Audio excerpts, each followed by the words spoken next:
లేనివాడు, ఎందుకురా నువ్వు నా కడుపున పుట్టినావు, నువ్వు నా ఇంట్లో ఉండడానికి కూడా అర్హత లేదు, నా ఇంట్లో భోజనం చేయడానికి కూడా అర్హత లేదని చివాట్లు పెడుతుంటాం. అదేవిధంగా దేవుని యొక్క అమూల్యమైనటువంటి, నిర్దోషమైనటువంటి, నిందారహితమైనటువంటి, ఏ పాపమెరగనటువంటి ఆ పరిశుద్ధమైనటువంటి శరీరము, ఆ అమూల్యమైనటువంటి రక్తము, ఆ రక్తంలో పాలు పంపులు కలిగి ఉండడానికి మనల్ని మనం పరీక్షించుకోవాలి. అపోస్తుడైన పౌలు కొరింథీయులకు రాసిన పత్రిక 11వ అధ్యాయము 28వ వచనములో చెప్తున్నటువంటి మాట ఏంటి అంటే, కాబట్టి అందరం కలిసి చదువుదాం. కాబట్టి ప్రతి మనుష్యుడు తను తాను పరీక్షించుకొని అలాగూ చేసి ఆ రొట్టెను తినిది ఆ పాత్రలోని త్రాగవలేను. ప్రతి మనుష్యుడు తనను తాను పరీక్షించుకోవాలి. 1 Corinthians 11th chapter 28th verse. అయితే నేను ఇంతకుముందు చెప్పినాను, ఆచారంగా అలవాటు రీత్యా ఈ ప్రభు బలలో పాలు పొందితే మనకు దేవుని యొక్క శిక్ష వస్తుంది. అర్హత ఉందా లేదనే విషయాన్ని ఇందులో రాయబడి ఉంది. చూడండి, 1 కొరింథియన్స్ 11th చాప్టర్. ఉదయకాలం నుండి దేవుని యొక్క కార్యములలో మరి ప్రొద్దున 7 గంటలకు నేను నా యొక్క స్నానము ముగించుకొని పరిచర్యలో దాదాపుగా 4 గంటల వరకు, సాయంకాలం 4 గంటల వరకు పరిచర్యలో ఉండి, మళ్ళీ నాకు ఒకసారి వాట్సాప్ చూసినప్పుడు నా ఫోటో వేసినాడు ఈ సార్. అయ్యగారు నా ఫోటో వేసినాడు, ఏంటిరా బాబు ఏం కథ ఇది అని అనుకొని, నా కోటు, నా సూటు, నా బూట్ అయితే కనబడలేదు, కానీ ఆ కోటు కనబడింది. ఇదంతా చూసి నేను, అరే ఈ సాయంకాలము నేను ఆయన దగ్గరికి వెళ్ళాలా, నేను మర్చిపోయినాను, నేను విశ్రాంతి తీసుకోవాలనుకున్నాను. అదే కాదు, మరి సాయంత్రం మండి తినాలనుకున్నాను. మండి తినడానికి పోదామని ప్లాన్ వేసినాం. మండి అంటే ఆ గడ్డి మండో ఏ మండో అనుకోబకండి, మండి. ఆ మండి తినడానికి పోదామనుకుంటే ఈ ఫోటో చూడగానే అరే అక్కడికి వెళ్ళాలా. ఈయన గారు కొంచెం రిజర్వ్డ్గా ఉండడం మంచిదే. అది ఆయన నాకు ఫోన్ చేయలేదు. ఆయన చాలా బిజీగా ఉండే అటువంటి మహనీయుడు కాబట్టి నాకు ఫోన్ చేయలేదు. నేనే ఫోన్ చేసినాను. ఫోన్ చేసి ఏంటి అని అంటే, అంకుల్ 2 వీక్స్ నుండి ఈ ఫోటో వైరల్ అవుతుంది అన్నాడు. పోయమ్మ, ఇక అప్పుడు నా గుండెలు దడదడ కొట్టుకున్నాయి. అయితే అప్పుడు ఇది ఎంత పెద్ద సభనో, ఎంత చిన్న సభనో, చిన్నదైనా పెద్దదైనా నేను రావాల్సిందేనా అంటే, షూర్ తప్పకుండా రావాలన్నాడు. అన్నప్పుడు సరే అని వచ్చినాను. అయితే ఈ యొక్క బల్లలో పాలు పొందడానికి ఇది ఆచారం కాదు. నేను నిందించట్లేదు.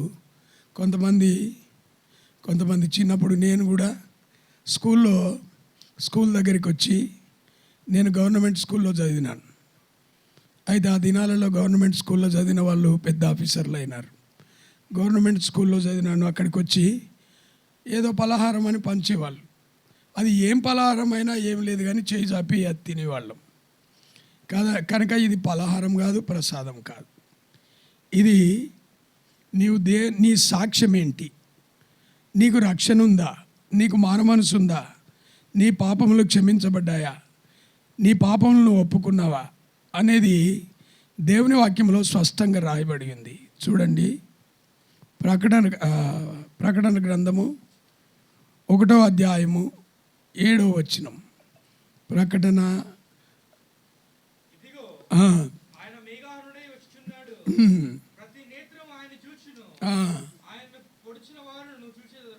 చూడండి, ఆయనను చూడాలంటే ఆయనను చూడాలి. ఆయన రాబోతున్నాడు.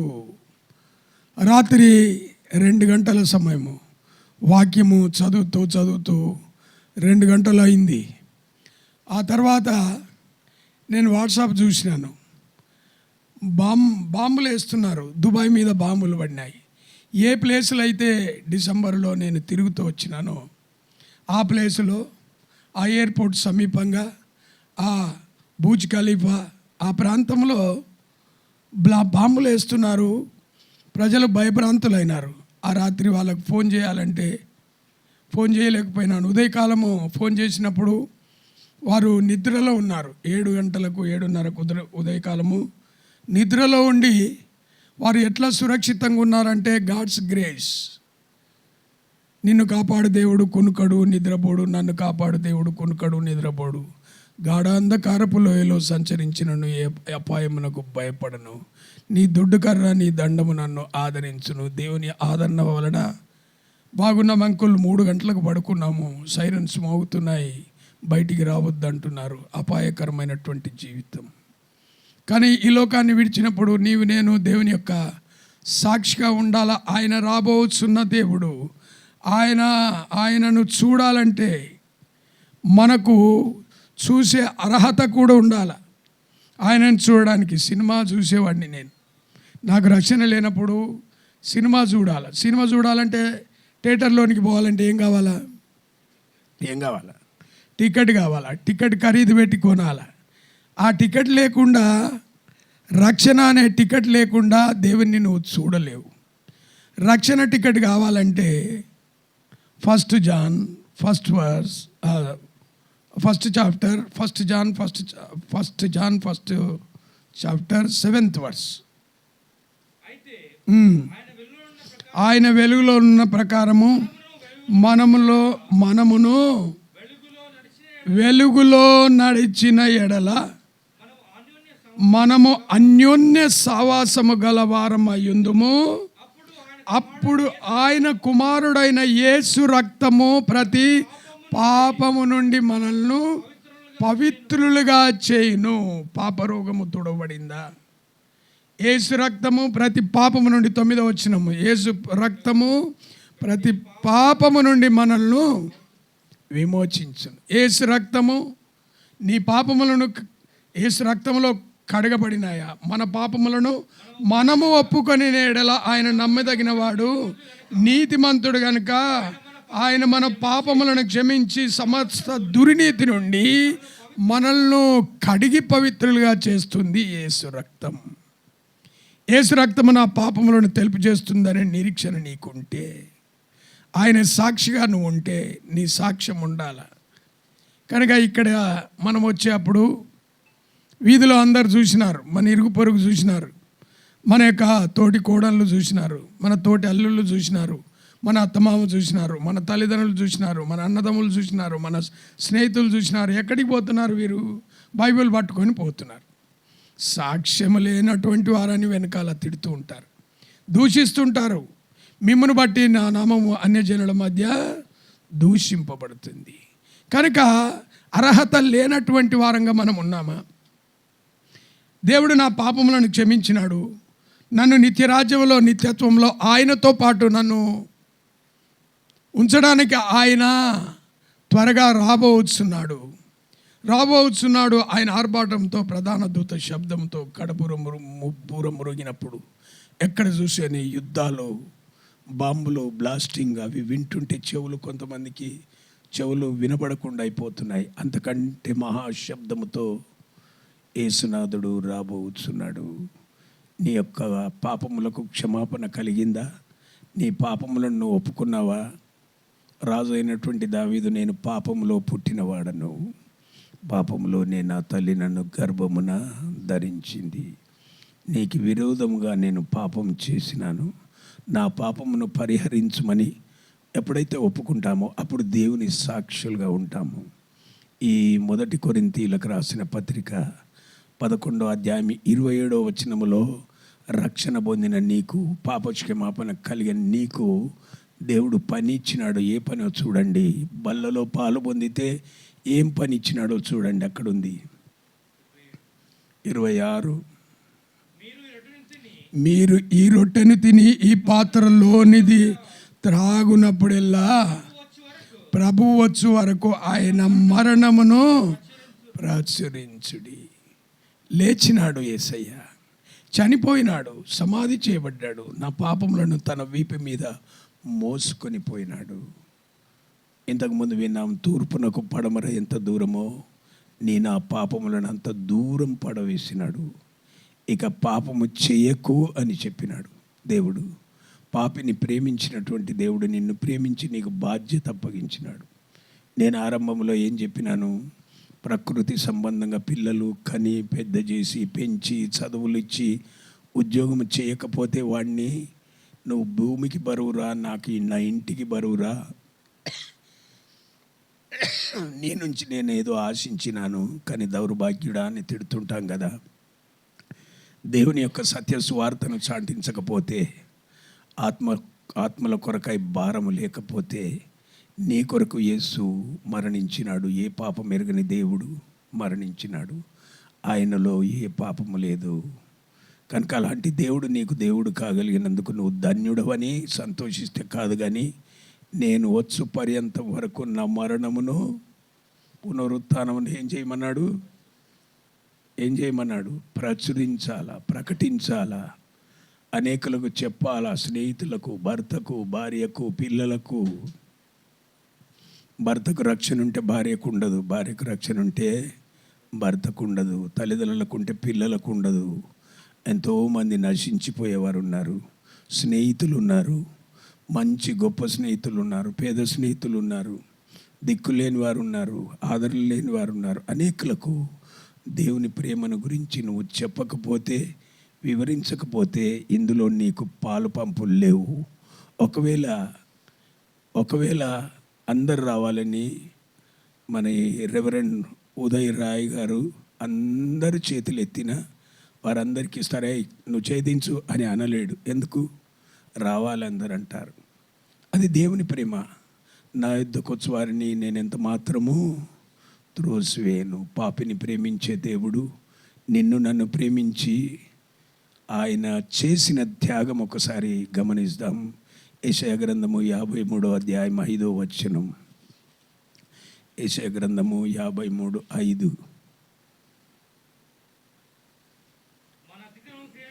మన అతిక్రమ క్రియలను బట్టి అతడు గాయపరచబడెను, మన దోషములను బట్టి నలుగగొట్టబడెను, మన సమాధానార్థమైన శిక్ష అతని మీద పడెను, అతడు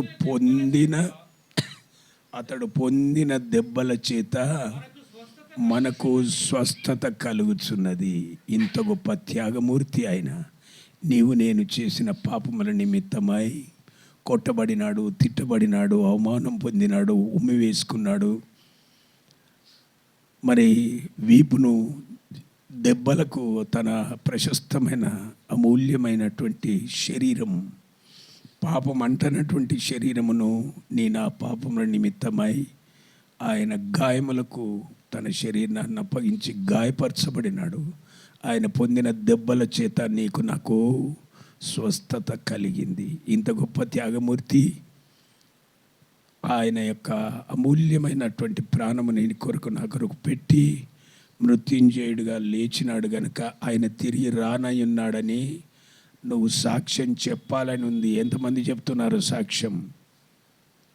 విమర్శించుకునేది అదే, మనల్ని మనం పరీక్షించుకునేది అదే. ఈ భోజనానికి నేను అర్హుణ్ణి అని పరీక్షించుకునేది అదే. కాబట్టి ఏం చేయాలంటే కాబట్టి ప్రతి మనుష్యుడు తాను పరీక్షించుకొని అలాగూ చేసి ఆ రొట్టెని తిని ఆ పాత్రలోనిది త్రాగాల. ఒకవేళ బలవంతంగా చొరబడి నువ్వు ఒకవేళ ఈ యొక్క పాత్రను ముట్టుకుంటే, బలవంతంగా ఈ రొట్టెను తింటే, మారు మనసు లేక ఈ యొక్క ద్రాక్షారసమును త్రాగితే నువ్వు శిక్షావిధిలోనికి వస్తావు. కూర్చోమ్మా, కూర్చో. సాక్ష్యం చెప్పినావు కానీ కూర్చుండేది కూడా నేర్చుకో. కూర్చో, తిరగొద్దు అటు ఇటు. అది తప్పు. కాబట్టి ఇక్కడ 29వ వచనం నుండి ఏముందో చూడండి. అమ్మ మాట్లాడకు తల్లి, మాట్లాడొద్దు. ఇటువంటి దగ్గర నేను ఇట్లనే, ఇది కాదు. హెబ్రోన్లో కూడా అట్నే గద్దిస్తా. ఇక్కడ కూర్చున్నారు హెబ్రోన్లో వాక్యం చెప్పినప్పుడు విన్నోళ్ళు. ఎందుకంటే దేవుని మందిరమునకు వెళ్ళినప్పుడు నీ ప్రవర్తన చెప్పండి జాగ్రత్తగా చూసుకోవాలా. ఏమన్నా పని ఉండని, అక్క పని చెప్పని, చెల్లె పని చెప్పని, ఏదన్నా చేయని, కానీ ఇక్కడ మాత్రము ఈ పరిశుద్ధ స్థలం, ఇది దేవుడు అడుగుపెట్టిన స్థలము, ఇది చిన్నదైనా పెద్దదైనా పరిశుద్ధ స్థలం. కాబట్టి ఇక్కడ దేవునికే మహిమ కలగాల. 29వ వచనం చదువు బాబు. ప్రభు శరీరం అని వివేచింపక తిని త్రాగువాడు తనకు శిక్షావిధి కలుగుటకే తిని త్రాగుచున్నాడు. ఇందువలనే మీలో అనేకులు బలహీనులు, రోగులునై ఉన్నారు. చాలా మంది dash. What is the meaning of dash? నిద్రించుతున్నారు, చనిపోతున్నారు. కాబట్టి చొరబడొద్దు. నేను ఇట్లా గద్దిస్తే చిన్నపిల్లని పట్టుకొని ఒక ఆమె వచ్చి ఒక 20 సంవత్సరాల క్రితం ఒక సంఘంలో, పెద్ద సంఘంలో, ఆ పాప ఏడుస్తూ ఉంటే ఆమెతోనే ఆడుతుంది, వాళ్ళతో వీళ్ళతో మాట్లాడుతుంది. అమ్మ ఆ పిల్లని ఎత్తుకొని పోయి బయట కూర్చో అంటే ఇక అట్టే పోయింది. ఆమె మళ్ళీ రాలే. అంటే ఆమె రాకపోయినా ఆమె వచ్చినా నువ్వు గద్దించుము, బుద్ధి చెప్పు. ఈడ వాక్యం చెప్పేటప్పుడు దేవుని మాటలకు ఆటంకంగా మనం ముందే నేను రాను, ఉదయన్న నేను రాను, ఆయనను పిలిచినావు, నువ్వు రాను అంటే నేను రాకున్నా పర్వాలేదు, ఉదయన్న నన్ను పిలవకున్నా పర్వాలేదు. కానీ దేవునికి మహిమ కలగాల. పరిశుద్ధ దేవుడు, నిర్దోషమైన దేవుడు, నిష్కలంకమైన దేవుడు, నిందారహితమైన దేవుడు, మన నిందలను మన బాధను భరించి మన కొరకై ప్రాణత్యాగం చేసి తన శరీరము చారలుగా దున్నబడి, నాగలి సాళ్ళుగా దున్నబడి, నీవు నేను చేసిన పాపములు, చేతులతో కాళ్ళతో చేసిన పాపముల నిమిత్తమై బలి అయి సమాధి చేయబడి 3 రోజులు భూగర్భములో ఉండి మృత్యుంజేయుడుగా లేచిన దేవుడు, ఆయన రాజ్యములో నిన్నుంచడానికి ప్రతి సమయము, ఈ మొదటి వారము బల్ల, 2వ వారం బల్ల, 3వ వారం బల్ల అనేది మన యొక్క ఆలోచన.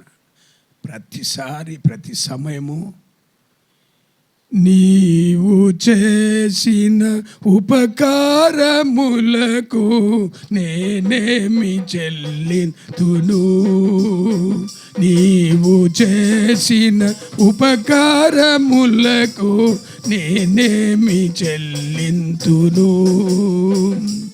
ఏడాది దూడలనా వేలాది పొట్టేలనా, ఏడాది దూడలనా వేలాది పొట్టేలనా. పొట్టేళ్ళొద్దు, దూడలొద్దు, ఏమొద్దు, నీ జ్యేష్ఠపుత్రుడొద్దు, కానీ నీ మనసు ఆయనకి, నీ మనసుతో ఆయనను అంగీకరించి, ప్రభా నీ సాక్షిగా ఉంటాను, నా కొరకే కదా నువ్వు మరణించినావు, నన్ను నీ రాజ్యంలో నీ సింహాసనం ఎదుట నేను కూడా ఉండడానికే కదా. మీ హృదయమును కలవరపడనీయకుడి, మీరు దేవుని యందు విశ్వాసముంచి ఉన్నారు, నా యందును విశ్వాసముంచుడి. నేను వెళ్ళి మీ కొరకు స్థలం సిద్ధపరుస్తాను, నేనుండే స్థలములో మీరును ఉండలాగా మరలా వచ్చి మిమ్మల్ని తీసుకొని పోతాను. నా తండ్రి ఇంట అనేక నివాసములు ఉన్నాయి. ఆ పరలోక పట్టం మనకు ఇవ్వడానికి ప్రభు భూలోకములో శ్రమపడి ప్రాణం పెట్టినటువంటి ఆ మహిమగల దేవుని శరీరమునకు, రక్తమునకు గుర్తుగా ఉన్న దీనిలో నీకు అర్హత ఉందా? నీ పాపములకు క్షమాపణ కలిగిందా అనేది ఒక్కసారి మనము పరీక్షించుకొని ప్రభు బలలో పాలు పొందుదాం. మోకరించండి, కళ్ళు మూసుకోండి, కళ్ళు మూసుకొని, ప్రభా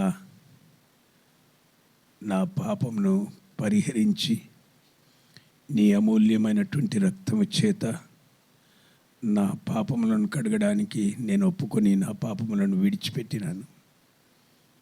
ప్రభా నీకు నాకున్నటువంటి ఆత్మీయ అవినాభావ సంబంధమును బట్టి నీ ప్రియ కుమారునిగా, నీ ప్రియ బిడ్డగా నన్ను అంగీకరించినావు, నాకు మోక్షమును అనుగ్రహించినావు, నీ రాజ్యములో నేను ఉండాలని కోరినావు.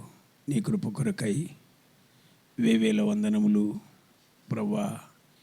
ఇంత గొప్ప త్యాగమును నా కొరకు ఎవరు చేయలేదు. నా తల్లి, నా తండ్రి, నా స్వకీయులు ఎవరు చేయని మేలు, నీవు పొందిన దెబ్బల చేత నాకు స్వస్థత కలిగి సంపూర్ణంగా నీ కృపలో నన్ను భద్రపరిచినటువంటి నీ మహాకృపను బట్టి నీకు వేలాది వందనములు చెల్లిస్తున్నానని హృదయంలో తలపోసుకొని, అర్హత లేని నన్ను అర్హునిగా చేసినావని మనల్ని మనం పరీక్షించుకొని ప్రభు బలలో పాలు పొందుదాం.